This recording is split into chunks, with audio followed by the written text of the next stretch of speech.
Welcome to episode 2 of Le Pod with myself, Iwan Thomas, Tissier and Rickie Lambert. Now, we've got to start by saying, have you apologised to everyone? You've just had a phone call from your wife saying, why didn't you tell me first you're going in the jungle? We played a little bit of a prank on the first episode. You both text your friends, ex-teammates, saying, I'm going in the jungle. Do you think I should do it? And it's gone round Southampton already that you're doing it, Matt. I know. I texted Franny and had a reply back from him. So Franny's told his missus about it, who has then rung my missus while I'm doing the podcast. And then my missus just rung me going, why haven't you told me? And I was like, what are you on about? She went, I'm planning a holiday in the Versace hotel and everything. I'm like, whoa, I'm not going. It was a joke. You can tell Karen it's not happening. My missus believed it. And like I was going to tell Franny and Karen before I told my own missus. That's brilliant. Goodness gracious me. It's brilliant. Some people are so gullible. So you're going to tell everyone, apart from Bridgie, you're going to keep him hanging, I'm going to keep Bridgie hanging, yeah. I want him to be watching the first night and thinking I'm going in there, and then him ringing me up going, where are you? I'm just going to go, yeah, they're bringing me in.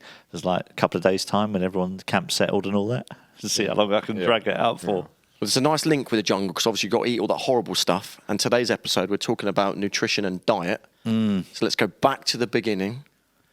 I'm assuming both your diets, sorry if I'm wrong, weren't the greatest. Is that right?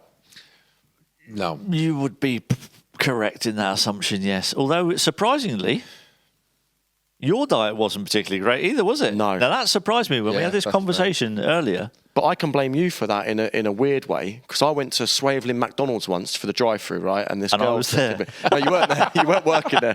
And this girl said to me, "You shouldn't be paying for your McDonald's. All the footballers have got these magic like cards, and they get it for free." I'm like, "Really?" And she said, "I'm gonna have a word.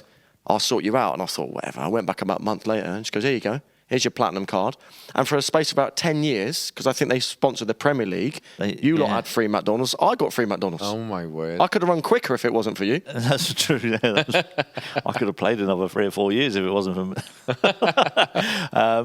But yeah, we did. They sponsored the junior section of the football club, and we did. We all got cards which enabled us to have a free Big Mac meal every day. Thank God I didn't have one of them. You imagine? Oh, my word. How bad was your diet? Was it bad? I mean, throughout, I didn't, like, early days, it was more that I didn't have a clue about diet. So I was eating, like, 3 carbs on a plate, chips, potato, and jacket potato, and little sauce. I didn't have a clue what to eat, to be honest. And also, I was in the generation where they like to drink as well. So that, with a bad diet, was not a good mix, to be honest, mate. But didn't, like I was saying to Matt, I was still scoring, I was still doing well in the game, so it wasn't enough to push it thinking, oh, I have to change it. In your defence, in the beginning of your careers, it wasn't as scientific, was it? So you could get away with going down the pub. It certainly wasn't. Obviously, I started 10 or 12 years before you. Probably. What year did you make your debut? Late 90s? Yeah, 2000. 2000. Yeah. So I was like 14 years before Rickie, and there was very little information from the club. All we did was get weighed. That was it. It was just how much do you weigh. It didn't matter what composition your body was. You could have had 90% body fat, but as long as you weighed not too bad, you were right. And it was as simple as that. Yeah. And it really was. And you know, we were young kids. You know what it's like. You're burning however many calories a day. I literally eat what I wanted during the season and not put on an ounce of weight. Now, come the gap between the end of the season and the start of the next season, then I did find out that first season as an apprentice, like, you're just working so hard, you just can't put on any weight. And then we had about 8 weeks off. 7 or 8 weeks off, and I literally did nothing. I went back to Guernsey and I literally sat on the beach, ate, and I put on nearly a stone in that summer. So I came, but I was really skinny at 70. I was proper stick thin, and I probably needed to be bulked up a little bit because I was going to get pushed around in the first division as it was back then. And so I literally put on a stone that summer, and it didn't make any difference. I went out the next season, played well, and did all right, and I didn't think anything of it. And then the following season, I did pretty much the same again. and put on nearly another stone the next summer. And at that point, I then thought, okay, I can't do that every year. But because it was going well, was for though, wasn't it? That's what we did. You was, rested in the summer. You was allowed to put on weight. That's whatever weight you lost. That's what pre-season was for, to get rid of the weight that you put on during the summer. Now you cannot put on any. But back then, mate, I used to put on a stone during the summer, and then 5 days before I'd go back, I'd go for a few jogs, and I would stop eating chippies. And in my head, I was thinking, I've done enough. And then every time I would go back, and I would be horrific in pre-season. Horrific. Like I said about my running on the last podcast, I couldn't run anyway. But my diet on top of it, I was horrific. I blame my parents, if I'm honest. What, overfeeding you? Well, not overfeeding me, but we literally had chips 6 days a week. All that varied was the stuff that you had with it. Honestly, we used to get a sack of potatoes. We had a bloke come round and delivered one of them big sacks of potatoes every week or two. And my abiding childhood memories was my dad peeling potatoes, chuck them in the deep fat fryer, and there's your lunch. And I had literally chips 6 times a week the whole time growing up. So now, if I go more than a couple of days now without having chips, I get withdrawal symptoms. I've got to go to the chippy. I've got to go to the chippy because we've got no deep fat fryer in our house. And them oven chips ain't the same. No. You've got to go to the chippy to get some proper chips. Do you remember when it changed then? Was it a gaffer that came in? Was it something in training, another professional? What made you change, or did you never change? I didn't really change, if I'm honest. We did have a nutritionist come in. The first ever time was about 1999, and like right towards the back end of my career. And she came in and she got me to do a food diary. I think I might have told this story before, but she told me this. But so she gave me a book, and for 2 weeks I had to write down everything that I ate and everything that I drank for 2 weeks. And I did. To it. And I wrote everything down that I'd eaten, every biscuit I'd had, everything, and I put it in there. I didn't care. You know what I mean? I'm like coming towards the end of my career. I ain't gonna lie for anyone, so I chucked it all in there, and then at the end of the 2 weeks, I give her the books, and the next day. She came up to the training ground, she called me in, and she looked at me and she went, "How are you a professional footballer?" But I blame my parents. That I never ate. I don't think I've ever eaten a piece of fruit. Still, apart from the odd bowl of strawberries, I can eat a bowl of strawberries. I've never had an apple or a banana or a pear. You've never tried an apple? I know, I tried it. Didn't like it. So I didn't bother again. And so strawberries, pretty much the only fruit I've ever eaten. What about a toffee apple? Nope. They're good, you like them? No, I don't even like them. And vegetables, I only started eating vegetables when I was about 28. Straight up. I tell a lie. When I was a kid, to get me to try and eat vegetables, my mum made some parsnips and mashed them up and put them in with my mashed potato. Tricked you. Tricked me into eating parsnip. And I've scoffed the mashed potato, and she's gone, "You just eat the parsnip." And I was like, "What? Where? What was that?" She went, "In with the mashed potato." I went, "Really?" She went, "Yeah." I went, "All right, then I like parsnips." So I ate parsnips. This used to do them roasted with the roast dinner. But up until then, I never had like broccoli or cauliflower or carrots or anything until I was about nearly 30. So, Ricky, talk us through then a sort of pre-match meal and a typical meal on a training day. So when I was at my worst was probably round Rochdale, Bristol Rovers days. So what we used to do, jump in the car school, jump in the car at 9 or 8:30, go to Mackey's or KFC. For breakfast, train, and obviously clubs in League 2 back then, they don't have a canteen, don't have anywhere to eat, so it's like sort yourself out. So then it's back to KFC or McDonald's, and that was every day. And like I said, it was just the players who I was with, it didn't really affect them, but it was starting to affect me. I was starting to put on weight. I think I was playing around 16 stone. Yeah, I was 16, over 16 stone playing for Bristol Rovers. Was you? Yeah. What did you get down to when you was here? 14 and a half. Wow, that's a big difference, isn't it? So Was there like a eureka moment, or was it a change of club? Yeah, no, it was Southampton. So I literally left Bristol Rovers. Yeah, I was, like I said, that's the day I was on, and then Southampton. And I knew I needed to change, but it didn't change that much.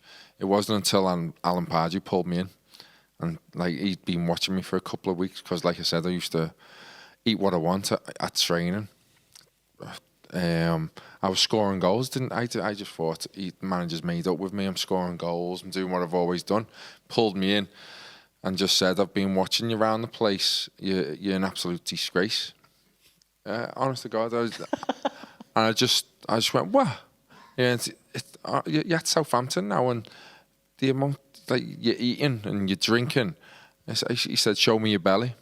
So I had to show me belly, and literally, it's not as big as this, but it wasn't far off this. I had a bit of a belly, and it was the most embarrassing moment of my career. It was, it was.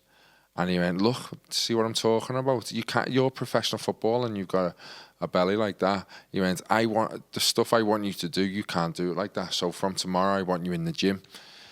I was like, "Okay." And I went out. I was in shock, and then I could have took it two ways. If I would have took it the wrong way, then I wouldn't have been at the club for long. I went, right, okay. Just grabbed the physio and went, right, I need to come in the gym 9 o'clock in the morning. Training starts, need to be in at 10. I'll be in for 9 every morning. And I was literally in at 9 doing fat burners, all kinds. And I think I lost about a stone within three months. And the difference, that's the first time I believed in nutrition, is because as I was doing it, I was a step ahead of people on the pitch, maybe 2 steps ahead of some.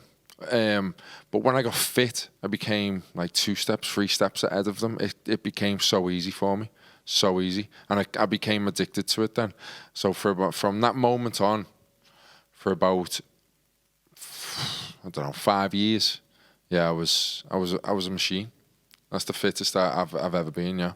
With hindsight, do you wish you'd done that years before? Yeah, without a doubt. That's my big. If anyone ever asks me a question, a regret in football, I always say my professionalism was a joke when I first started off. I wish I knew. I wish I got educated the right way, but I kind of knew myself. The things I was doing wasn't right. That's my biggest regret in football. Like I said about the drinking as well, it was I got brought into where we drank after every game, but I was too close to my friends back home, so I would go out 4 times a week, like a Saturday, a Sunday, a Tuesday, and maybe even sometimes a Thursday. Yeah, it was the best thing what happened to me was I got away from Liverpool. I joined Bristol Rovers. Yeah, even though my diet was still bad, I wasn't drinking as much as when I was back in Liverpool.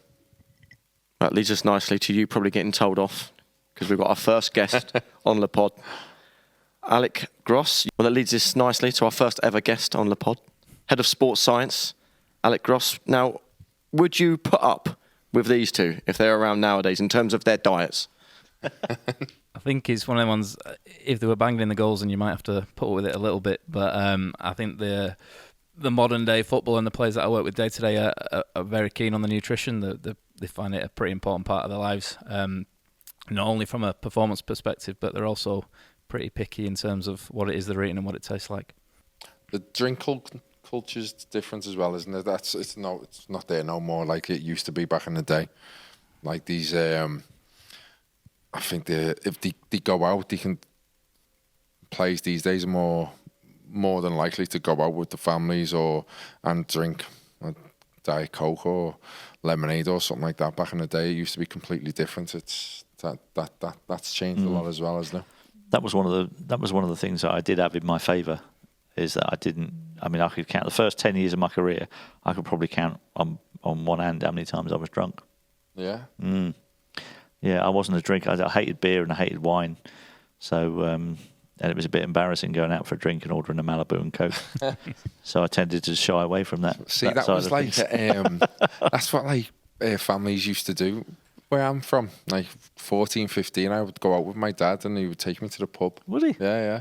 And we would play pool and I would get a shandy. Wow. Stuff like that. And so it does, look back on it now, it's not good, do you know what I mean? But that's the way it was. That's the way it was. When did it change then, Alek? When did the footballer become more professional? If I'm being honest, I've been at the club 6.5 years, and they've been pretty professional since I've been here. So it's obviously before that time. Previously, I worked in a different sport, and it's probably around about 2006, 2007, where people started getting a little bit more serious around it. With the sport I was working at the time. So yeah, since I've been at the club, they've always been pretty keen on it. Again, it's the speed of the game is increased massively even over the last 6 years. The requirements around training, the amount of fixtures that we have.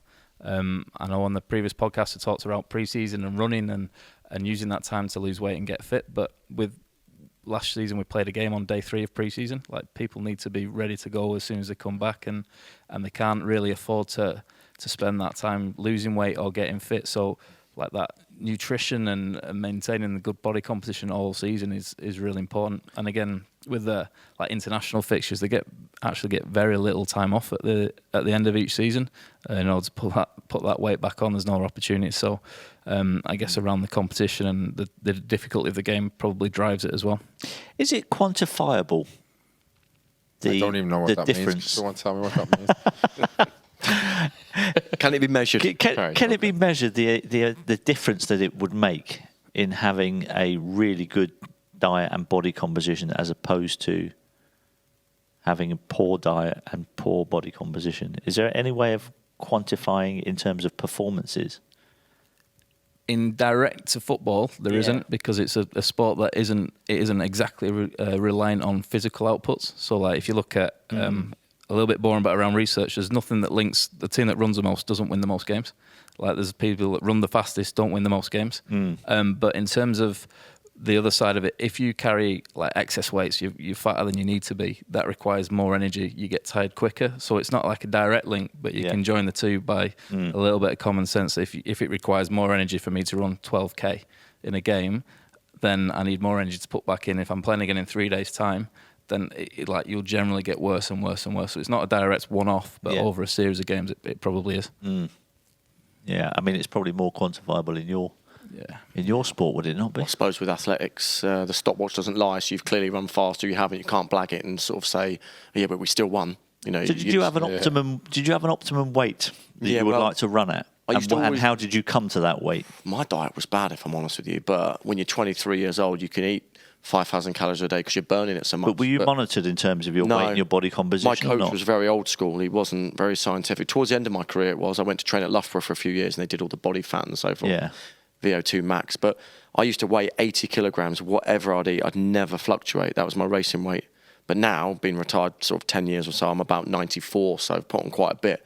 But yeah, I could seem to eat whatever I wanted, but I'd stay at 80 kilograms. I don't know if that's nervous energy or what, but I think it's not a race to the bottom. So when we work with the players, we're not trying to get them as low a weight as possible or as low a body composition as possible. Some players feel more comfortable carrying a little bit of excess.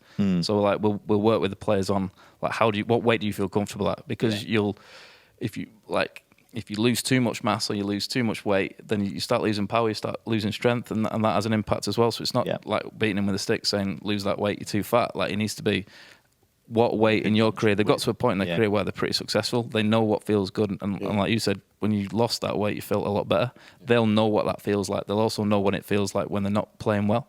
So like as part of that discussion, are you comfortable with your current weight? If you're not, what can we do to help you reduce that with myself or a nutritionist? Or if we think from a coaching perspective, someone needs to put on a little bit more mass because they come from another league that isn't quite as physical. All right, this is where they're at. What can we do from a nutrition perspective or a training perspective to put that weight on over a period of time so we don't whack on loads of weight so they get slow and feel heavy, but we can progress that over. So the play is really important in that. It's not just us saying this is good or bad.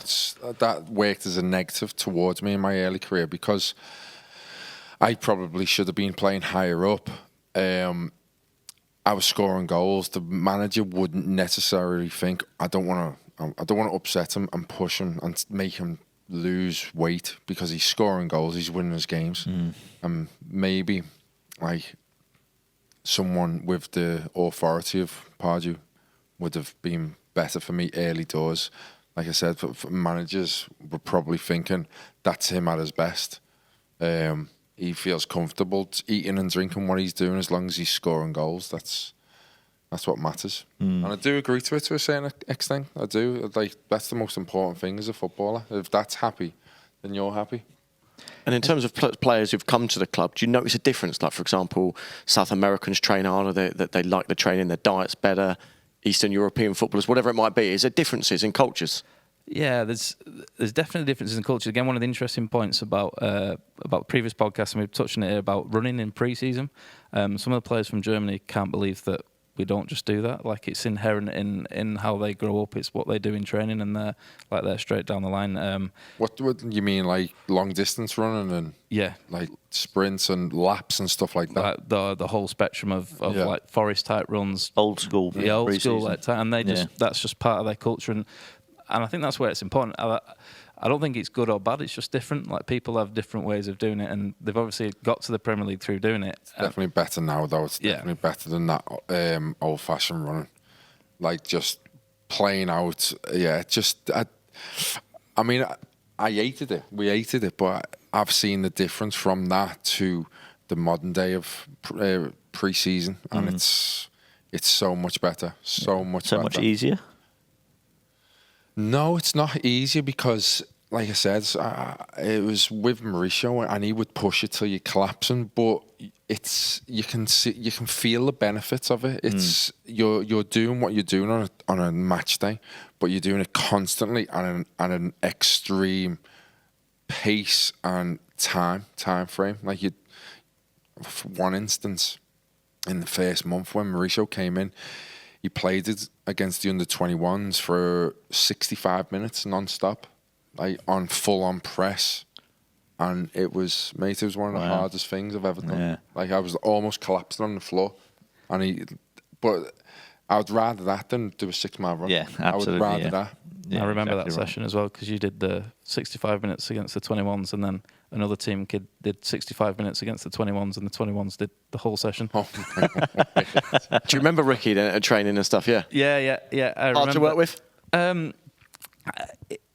He was very verbal in his comments and feedback on what he thought of sessions. So there was times where down in the old gyms before we got the new builds and stuff, like, be working adjacent, and you knew when Ricky was next door and how much he was enjoying the sessions. I mean, this is how different it was. I mean, I'm going to tell you a story that happened in pre-season, and you're probably going to go, what? So we're doing a session at the training ground. It's like pre-season, so it's like middle of July. It's hot, like properly hot, and we're doing this really physical session. It's like a 1 to 6 round the pitch, where you could go one section of the pitch, walk, and then 2 and 3. Yeah. So we're doing this session, and everyone was getting dehydrated. The manager wouldn't let us have a drink whilst we were doing this training session. It was like 28 degrees. We're properly drenched, and we were not allowed to rehydrate during the session. And I was moaning at the manager. I was only like a kid then. I was like 19 or 20. But I'm moaning at the manager going, surely I need to have a drink. I can't have a drink. So do you think he's mentally trying to push you, but the sign not really? I just didn't think he had any clue. Oh, my word. It just didn't. I mean, you can't imagine doing that now and not rehydrating during a training session. I also think it's like you touched on that. People say that's like a mental toughness thing.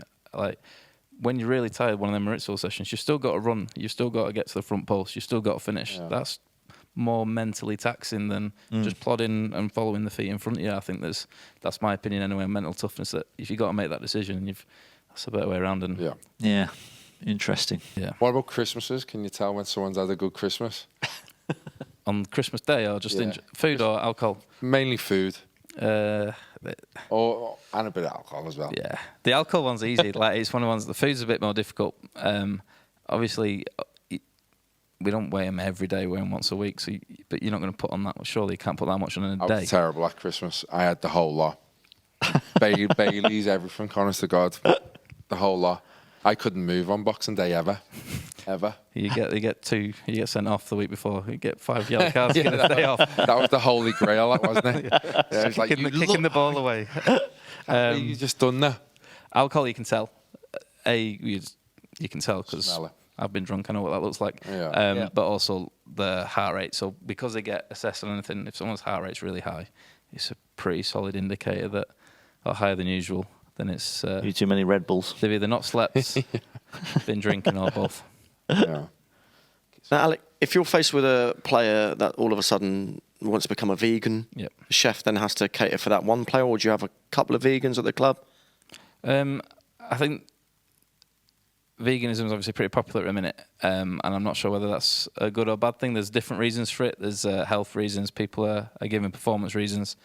People are giving saving the world reasons, and that's each their own. I'm pretty sure that a vegan diet, whilst it can work for some sports, my own opinion is that it isn't beneficial for footballers. There are other options, but they're not as good as the ones that you get from I don't know how you term it, like a normal traditional diet. We can cater for it, so we do offer. We would provide for that as we do with the other elements. So it's like, say, if someone might be gluten free, like we give options that would support that. But it's one of the ones where I myself have to go look at what the player needs and what they like versus what I think's best for that player. And again, that comes down to some discussions around. We've had similar ones before where someone's been vegan and they want to put on muscle mass. And I'm telling you, if you want to put on muscle mass, being a vegan is not the way to go. Lewis Hamilton's one that who's supporting a vegan diet. He needs to be as light as possible for his car to win. So you just need to look a little bit behind it in terms of who's saying it's really good and why they might be saying it's really good. Yeah. There's no chance of converting us three. Don't worry about that. No. It's not for us. Have Have you ever tried being a veggie even? I I'm not a can't. big veggie. I eat it on Sunday roasts. That's about it. Every day of the week. Yeah. Yeah. Just have a roast on Monday, actually, yeah. Random day to have a roast. I like a curry on a Sunday. Yeah. Love it. Any day, really. Yeah, I Fine love about roast. Roast is my favourite, without a doubt. Love it. Alek, thank you very much. Sorry, we're not the best 3 examples, but I'm glad you two aren't around nowadays. You're not wrong. Nice one. Brilliant insight there. So I'm assuming your diets haven't changed much in retirement. Do you look after yourselves? My diet's gone back to the way it was. Yeah, I'm not great at looking after myself. Although last year I did for 3 months of last year in the preparation and the filming of Harry's Heroes that we did on ITV. I went back and did 3 or 4 training sessions a week and ate a lot more sensibly. When I say a lot more sensibly, I don't cut everything out. I kind of cut down on portion sizes and I just do a whole lot more exercise, and that's kind of how I lose weight. I lost about I think it was nearly 11 kilograms. Yeah, I watched it. in 3 months. So that was pretty good. Decent. Yeah. I don't think you can totally cut everything out because you just crave it too much. I think, like you said, exercise more and be a bit more smart. Yeah, when you do that, and I bet you felt so good for it, didn't you? I couldn't believe it at 50 years of age that I would manage to get through a full football match. Yeah. But you forget, don't you, how good you feel, and then you do slip and then you back, just slip don't back you? into it, which You is what I've always- done. I've put back on quite a lot of that weight that I'd lost. But it's now time to get it back off again. Just don't go Series vegan. 2 is on its way. Are you going to challenge yourself to lose as much as you did in Series 1 or better? I'd like to get down to kind of the same weight that I was for that Germany game last year. That was on my 50th birthday, and I wanted to. It was a real motivation for me to be 50 years of age and be in a reasonable enough shape to be able to play a whole football match. So that was a big motivation, and we got the rematch coming up. So Sign Ricky up for Series 3? why not? Why not? You'd be up for that, wouldn't you? I've still only get been about. retired for 2 years. I can't be on that show, surely. It's either that or the jungle. You can. You can. You just actually you're a bit young. Yeah. They probably wouldn't be having it. Got to be at least 45 before you get on that show. I know I look 45, but Right, every episode we have a little bit of a challenge. Today we're going to play a game. It's called Arrogance, okay? So I've got to ask you how many you think you can name, and they almost call each other's bluff. So today's Oh, okay. subject is players to have scored more than 30 goals for Southampton since World War II. So how many players do you think you can name who've scored more than 30 for Southampton? So have a little think. Wow. So whoever says they can name the most, you can call their bluff on it. Oh, blimey. I can tell you there are 45 names 45 on the list. Oh my God. Oh my God. for example, no. So I can go. Or I reckon I can name 15, and you can go. I can name 16. But if you think you can't do the 15, you say, go on, then name them. Right, okay. So you've got to, I think, how many think you can? And remember, he's going to be the quiz master here, isn't he? Okay. I'm going to go for 12 to start with. I'm struggling to get past 5. Give me a few more seconds. You're on there. He's on there. Someone he spoke to about the jungle is on there. 8. I'm up to 8. 8. So you're going to call his bluff on 12? I've got to, yeah. Got to. Okay. I should have a pen and tick him off. I reckon he's going to get more than 12. No, I reckon you'll get about 15. I reckon he's going to get I was going low. There's a point involved as well, so I don't really know why we're doing points because it's not like a quiz show. But if you are unable to name the 12 that you claim, then Ricky's a winner on a quiz. Ricky wins the quiz. And you know you don't want to lose a quiz to him. Okay. So you've gone for 12. I've gone for 12. Come on then, give him. Matt Le Tissier. No, yeah, of course, go on. Rickie Lambert. Yeah. James Beattie. Yeah. Mick Shannon. Yeah. 30 goals. I'm going to go for Steve Moran. Yep. How many is that? Hang on. 1, 2, 3, 4, 5. Adam Lallana. Yep.